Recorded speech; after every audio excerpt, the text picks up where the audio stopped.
Thank you, Mr. Speaker. I yield myself such time as I may consume, and I rise in opposition to H.R. 1435.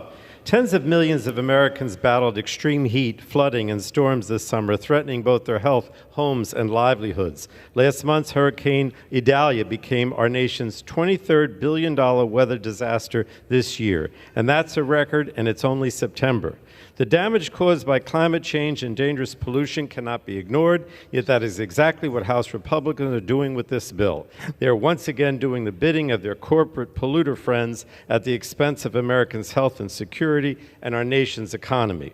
The transportation sector is the single largest contributor of greenhouse gas emissions and other dangerous air pollution. But once again, Republicans want to bury their heads in the sand and ignore reality, even while more than 100 million Americans are right now living in counties with unhealthy levels of air pollution. Thanks to decades of innovation in the American auto industry, spurred forward by technology-driven standards, we have a large and growing fleet of cleaner, more affordable cars that benefit all Americans. These standards have helped cement the United States as a global leader in the transportation sector, and Congress carefully crafted the Clean Air Act to recognize the diverse air pollution challenges facing each state.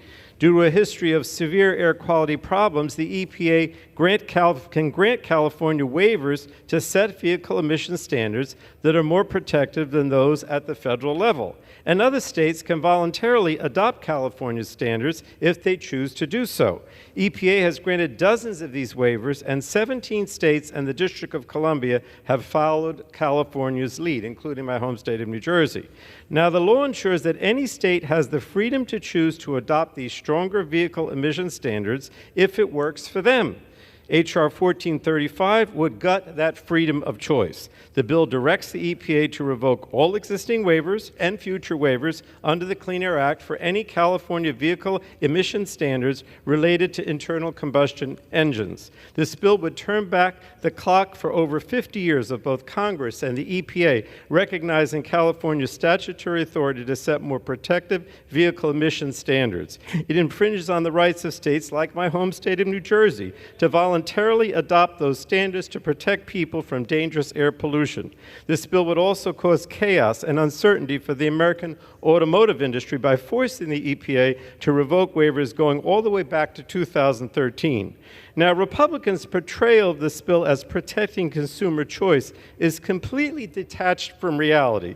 This bill will discourage any manufacturing of hybrid or electric vehicles. There would be no incentive for automakers to invest in the production of hybrids and EVs, and they would simply not be available as a cleaner and cheaper choice. And so the bill blocks any state's ability to break free from the grips of big oil. Let me be clear, Mr. Speaker. Nobody is taking away your gas-powered vehicle. Republicans are fear-mongering in a deliberate effort to mislead the American people. The truth is, Republicans are trying to legislate away years of American innovation in cleaner transportation, and yet another attempt to do the bidding of their big oil friends. They are once again putting polluters over people. So I urge my colleagues to vote no, and I reserve the balance of my time.